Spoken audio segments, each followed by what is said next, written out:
اعوذ باللہ من الشیطان الرجیم، بسم اللہ الرحمن الرحیم۔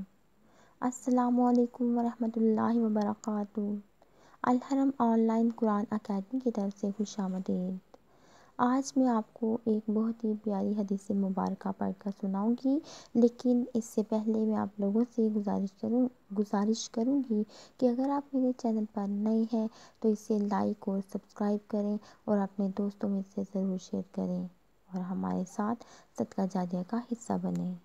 تو چلتے ہیں آج کی حدیث کی طرف۔ رسول اللہ صلی اللہ علیہ وآلہ وسلم نے ارشاد فرمایا، تم میں سے جو شخص میرے بعد زندہ رہا وہ بہت سے اختلافات دیکھے گا۔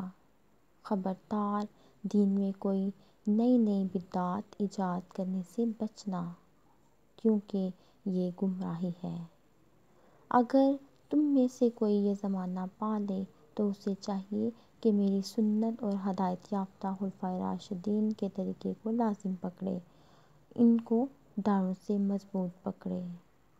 اس حدیث سے پتہ چلتا ہے کہ ہمیں اپنی زندگی کے ہر معاملے میں حضور صلی اللہ علیہ وآلہ وسلم کی سیرت پر عمل کرنا چاہیے اور ان کی سنت کو اپنانا چاہیے، اور اپنی طرف سے کوئی نئی بات شامل نہیں کرنی چاہیے، کیونکہ اپنی طرف سے کوئی نئی بات شامل کرنا بدعت کہلاتا ہے۔